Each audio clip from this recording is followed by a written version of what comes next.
hali ai ta mana wahe hia moe ka uhoala na o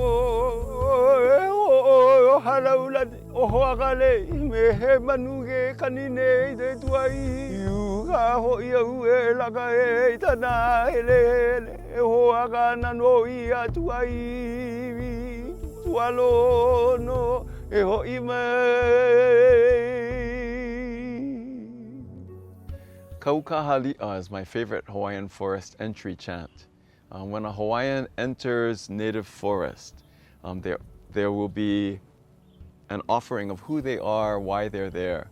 Kaukahali'a means the unbidden memory, and in translation, it speaks to being awakened out of sleep by the sound of forest birds and by the canopies of red lehua blossoms on the ridges and in the uplands. And it's a sign that one has to return to those native ecosystems again.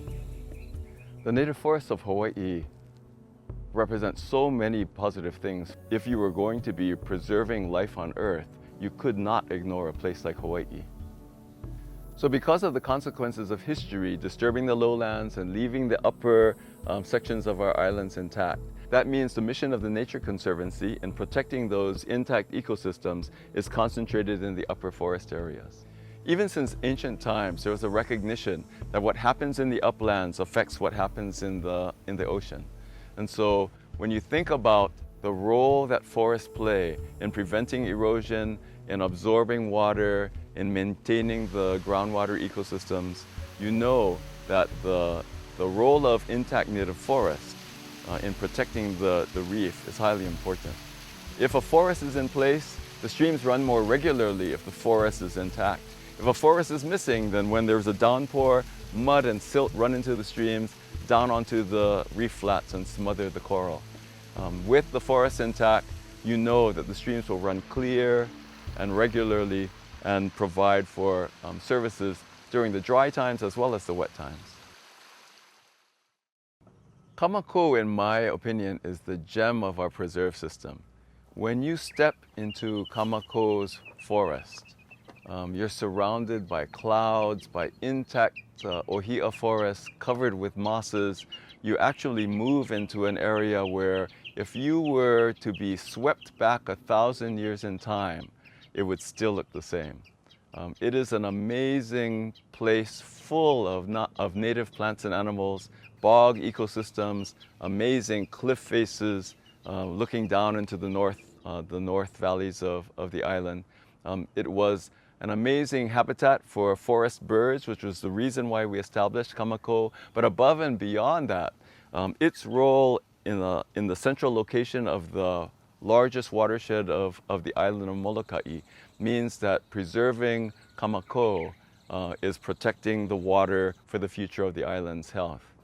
Kamako's forest is dominated by ohia lehua, which is typically a red-flowered tree. But in Kamako, you can see a spectrum of colors, everything from a deep maroon, purple, red, all the way up through reds and scarlets and orange reds and orange yellow, all the way to brilliant yellow flowers, all blooming at once, mixed together, so you have this amazing warm-ended palette of color when the forest is in full bloom. Even in ancient times, the vast majority of people lived along the coast and in the lowlands. That was referred to as the wau kanaka. Kanaka is the word for person in Hawaii. And so the wau, the realm of Kanaka, is called the wau kanaka, and that was in the lowlands. The wauakua, the realm of the gods, was what Hawaiians called the upland forest. And that meant that every single living thing found in that place was growing there not as a result of the effort of people, but via the elemental nature of life on the island.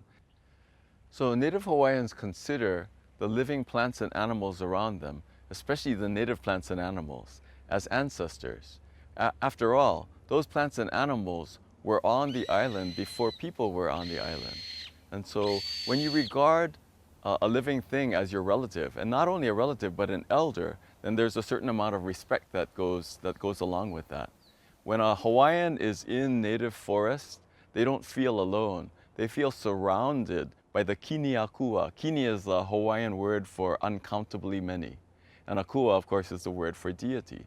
So when you're surrounded by thousands of living things around you in the forest that are related to you and are your elders, you feel not only comforted, but guided and watched carefully. You're on your best behavior when you're in the wawakua.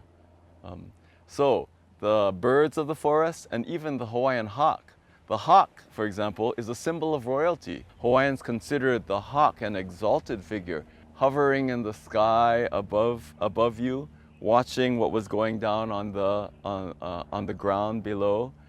It is as if they were the ali'i, a chief responsible for the goings-on of the world around them. And it's good to know that there's habitat for the Hawaiian hawk, protected in perpetuity by the preserves of the Nature Conservancy. When the Nature Conservancy started in Hawaii over 35 years ago, private conservation was really just a concept. There were public lands in protection, but there was really no private participation in that stewardship of our incredibly important native forests and lands. In the 35 years that followed, the Nature Conservancy has worked to protect over 50,000 acres in private nature preserves and helped to add over 200,000 acres of land to public protected areas as well.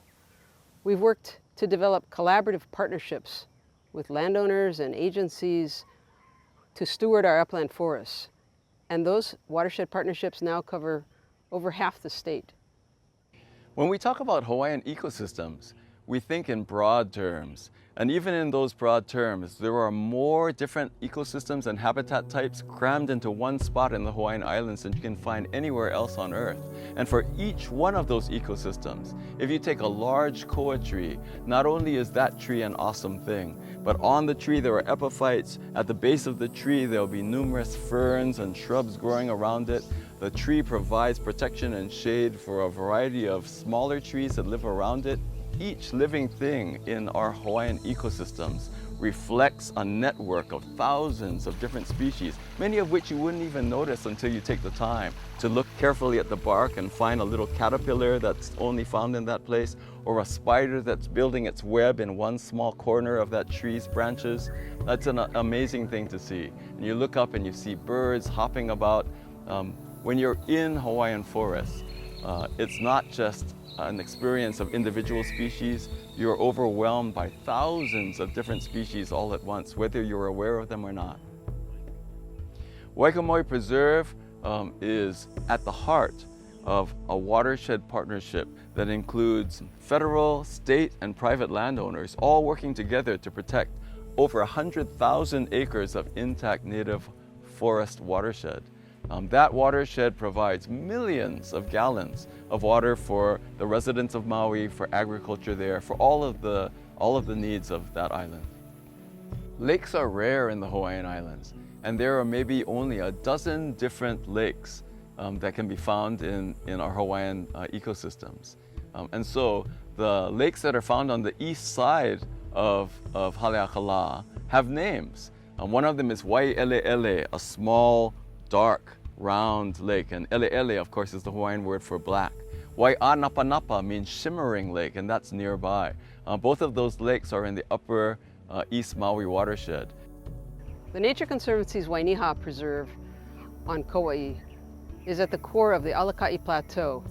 The Alakai Plateau gathers fresh water, and it forms streams and rivers and falls into Wainiha Valley, the lower part of the preserve, through an incredible drop of Hinalele Falls, just majestic falls along the cliffs of Wainiha Valley and falling down to the floor of the valley.